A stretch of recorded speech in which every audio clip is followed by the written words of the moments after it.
안녕하십니까. 매일 아침 조간신문의 주요 기사를 딱딱 풀어서 해석해드리는 조간딱풀 9월 17일 목요일에 인사드립니다. 추미애 법무부 장관의 아들 병역 특혜 군 복무 의혹 여러 가지가 있죠. 그런데 그 중에서 추미애 장관의 앞으로 정치적 명운에 결정적인 영향을 미칠 의혹은 바로 그겁니다. 추미애 장관이 국방부 민원실에 아들의 병가 연장을 위해서 직접 전화를 했느냐, 민원이든 청탁이든 했느냐, 그 부분이 가장 중요한 소모킹건이 될 수가 있습니다. 2017년 6월 14일이죠. 그날 국방부 민원실에 전화가 한 통 왔는데 그날이 왜 중요하냐면 같은 날, 똑같은 날 추미애 당시 여당 대표의 보좌관, 채무보좌관입니다. 채무보좌관, 지금 청와대의 행정관으로 있습니다. 채무보좌관이 이 상급부대 대위, 김모 대위에게 전화를 했다는 의혹, 그 의혹이 있기 때문입니다. 같은 날 전화를 한 것이죠. 그거는 추미애 법무부 장관 쪽에서 민원실에, 국방부 민원실에 정식 그런 민원을 넣은 것, 그리고 보좌관이 압력성이죠. 외압성이죠. 그런 전화를 군부대에 한 것, 이것이 같은 날입니다.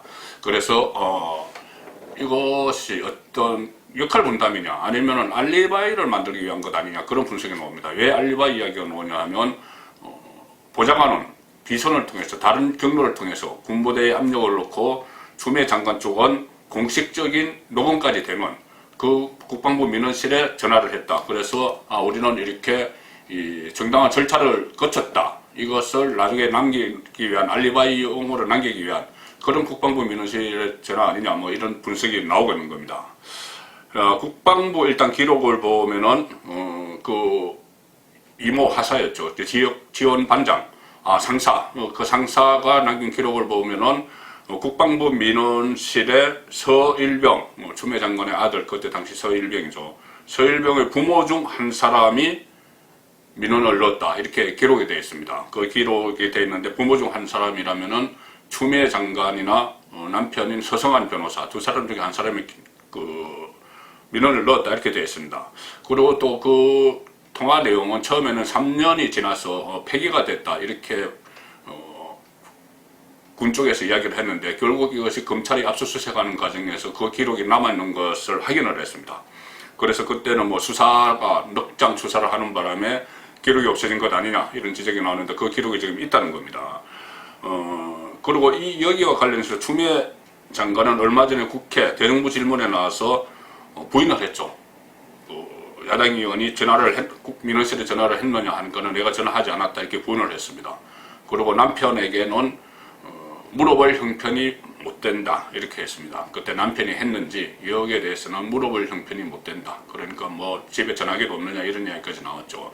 그래서 어쨌든 이 부분은 상당히 큰 의혹으로 남아 있습니다. 의혹으로 남아 있는데 오늘 어제죠. 어제 신원식 의원, 국민의힘 신원식 의원이 육군 중장 출신입니다. 신원식 의원이 계속 이 문제에 대해서 천착을 하고 있는데 어제 중요한 제보 내용을 하나 공개했습니다. 제보가 왔다고 공개를 했습니다. 중앙일보 일단 오면을 보시면은 신원식 민원실 전화 여자분 목소리인데 추미애 남편 이름 됐다.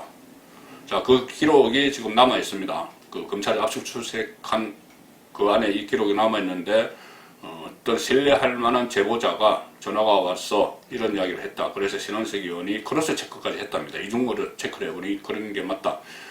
여자가 전화를 했는데 이름을 물어보니 추미애 장관의 남편 서성한 변호사 이름을 댔다는 겁니다. 어제 그 서욱 국방부 장관 후보자 인사청문회에서 이 이야기가 나왔습니다. 뭐 기성들은 전부 다 요새 추미애 장관 아들 문제죠. 2017년 6월에 국방부 민원실에 전화를 한 사람이 여성이었으나 관련 기록에는 추 장관 남편의 이름이 기재됐다. 이런 제보를 받았다는 겁니다. 어떤 여자분이 서씨 휴가 연장에 대해 문의든 부탁이든 하는 전화를 했다. 그런데 민원실에서 신상을 기록해야 한다, 이렇게 이야기하니 이름을 이야기하는데 추 장관 남편분으로 기재되어 있었다. 서성한 변호사로 기재되어 있었다는 것이죠. 그리고 목소리는 여자분이었다.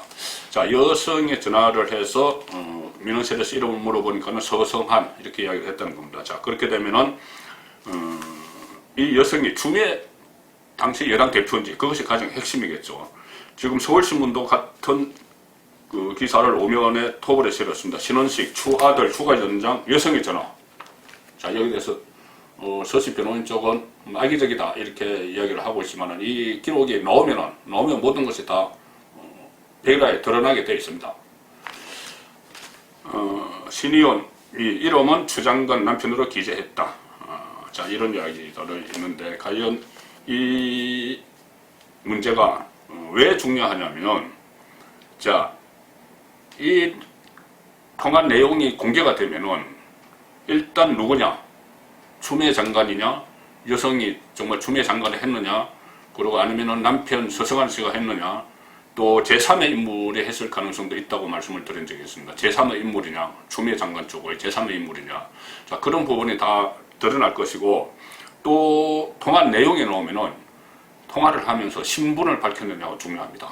그냥 일반인 국민 중에 한 사람으로 그냥 민원을 한 것이 아니고, 누가 했던, 추미애 장관이 했던, 남편이 했던, 제3의 인물이 했던, 여기 뭐 민주당 대표실인데 했다든가, 민주당 대표인데 뭐 했다든가, 뭐 그렇게 되면은, 아니면은 그 민주당 대표 아들 건이다 뭐 이렇게 했다든가 하면 그것은 그 자체로 민원이 아닙니다. 그냥 단순한 민원이 아닙니다. 외압이죠. 압력입니다. 압력이고 청탁입니다.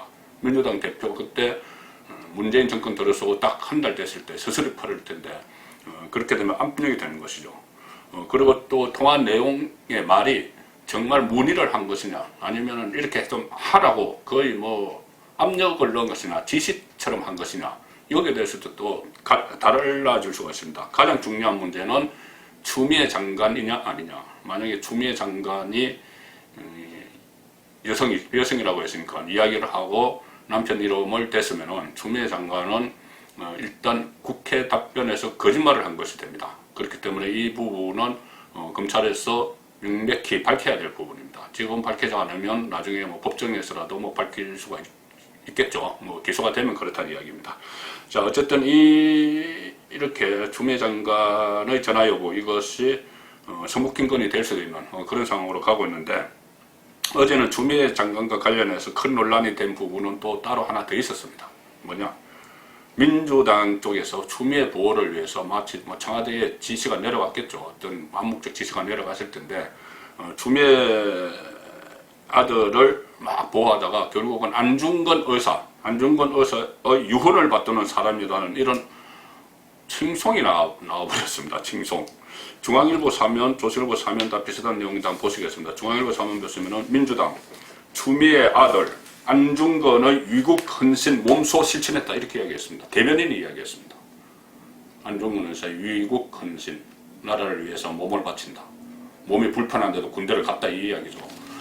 자, 그래서 박성준 민주당 원내대변인입니다. 아나운서 출신입니다. 박성준 원내대변인이 서면 브리핑에서 이야기했습니다. 군인으로서 본분을 다하기 위해 복무 중 병가를 내고 무릎 수술을 받은 것이다.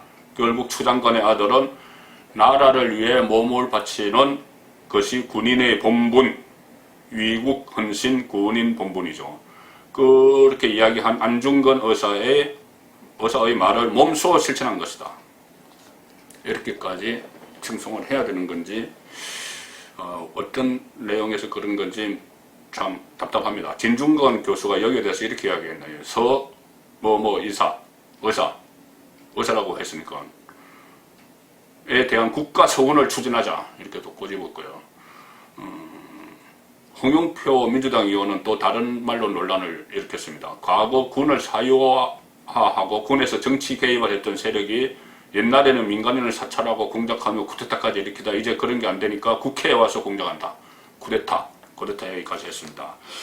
자, 이 사태가 일어나서 민주당 의원들의 발언들은 정말 점입가경입니다. 유군을 지켰다, 쿠데타 세력이다. 또 얼마 전에 항의 의원은 그 당직 사병, 이 제보를 한 당직 사병은 단독범이라고 이야기를 했죠. 단독범. 정청래 의원은 또 김치찌개 빨리 달라고 하면은 그게 청탁이냐, 뭐 이런 엉뚱한 이야기를 했습니다. 우상호는 카트 사는 편한 군대다 해서 반발을 했고, 김남국은 야당의 군대를 잘 모른다. 그런데 실제로는 여당에서 군대 간 사람이 현역 국회의원들이 야당보다는 훨씬 적습니다. 그리고 서른 의원은 뭐 아들에 대해서 상찬을 해야 될 일이다. 자, 이런 이야기가 나는데, 결국 이런 것은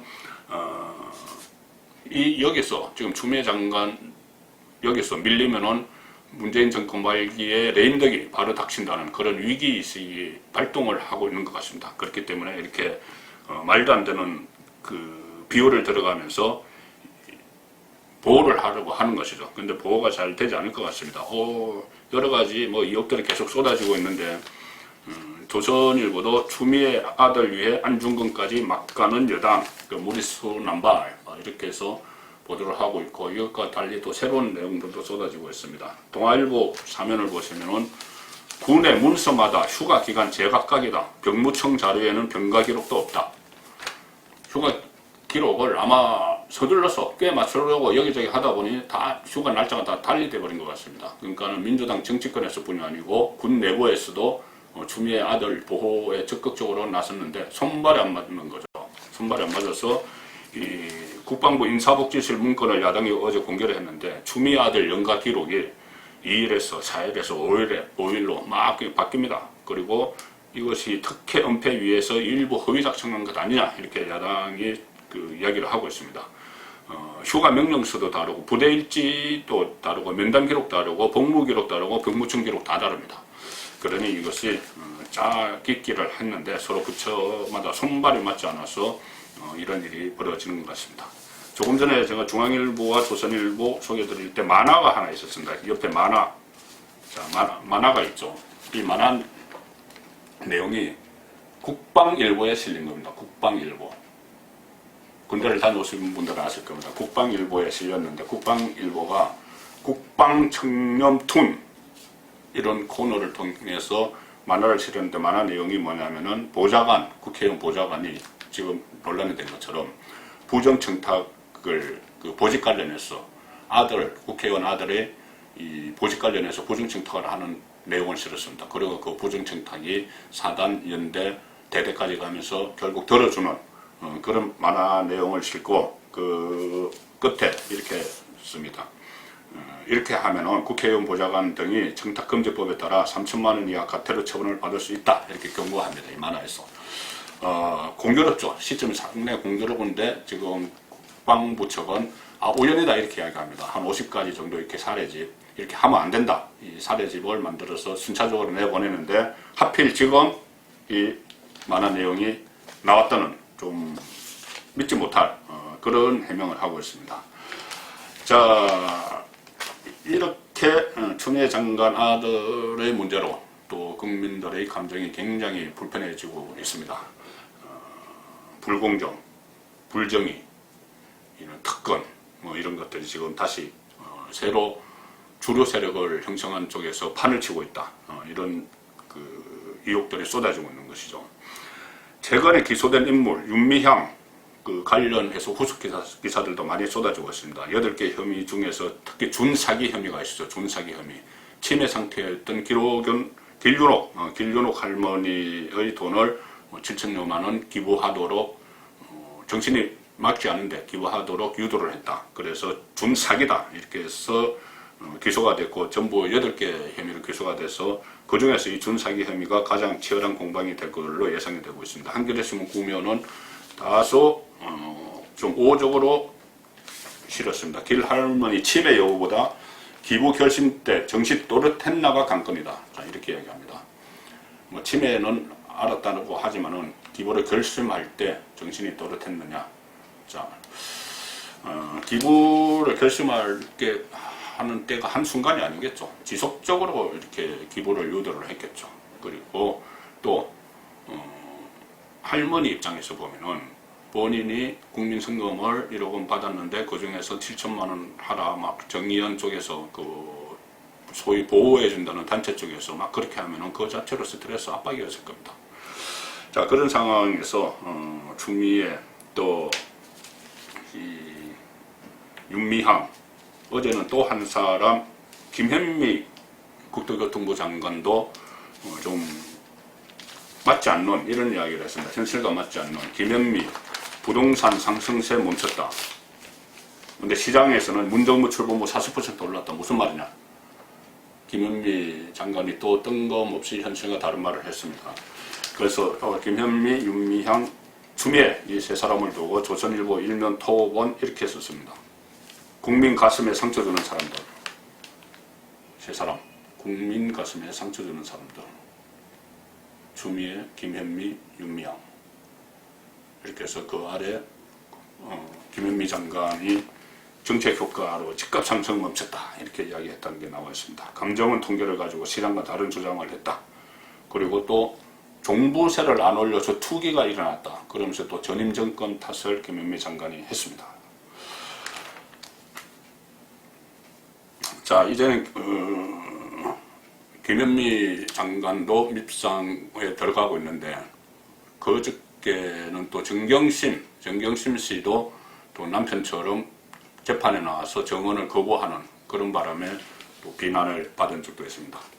자, 마지막 뉴스 하나 전해드리겠습니다. 지금은 언론에 별로 주목하지 않지만 앞으로 큰 논란거리가 될 일이 하나 있습니다. 뭐냐? 2022년 3월에 대통령 선거가 있죠. 그리고 6월에 지방선거가 있습니다. 그렇다면 3개월 차이니 이것이 돈이 많이 들어간다. 그러니 이것을 하나로 합쳐서 하자. 이런 주장, 임기를 약간 조정해서 지방자치단체장 임기를 빨리 하든지 해서 그런 주장이 나오고 있습니다. 그런데 그런 주장의 이면에는 관건 선거를 할 수 있는 그런 노림수가 있습니다. 뭐냐면은 지금 현재 전국 지방자치단체장, 광역단체장, 기초단체장도 거의 다 서울 같은 경우 25개 중에서 24개가 민주당이죠. 광역단체장 17개 중에서 지방선거, 2016년 지방선거, 2018년 지방선거를 통해서는 지금 현재 국민의힘 야당이 세 곳이죠. 한 곳은 원희룡 제주지사 무소속으로 당선됐다가 국민의힘에 지금 입당한 상태고, 대구시장, 경북지사 이 3개만 있고 나머지 14개는 민주당이었습니다. 그 이후에 서울시장과 부산시장이 지금 공석이긴 하지만은 지금 지방 정권을 거의 다 장악을 하고 있는 상태죠. 민주당이. 그 상태에서 대통령 선거까지 같이 치르게 되면은 관건 선거가 충분히 일어날 수 있는 그런 상황인데, 지금은 이 논란이 좀 본격화되고 있지 않지만 언젠가는 이것이 곧 조만간 이게 핵심 쟁점이 될 수 있습니다. 그런데 이 상황에서 민주당 출신 국회의장 박병석 의장이 군부를 짚었습니다. 어제 취임 100일을 맞아서 기자들과 온라인 간담회를 했는데 그 자리에서 2022년 대선과 지방선거 동시 실시 검토해야 동아일보 6면에 나왔습니다. 자, 동시 실시를 검토해야 된다. 3개월 사이에 그 선거를 2개로 큰 걸 치러야 되니 일단 논리적으로는 또 그럴듯해 보이죠.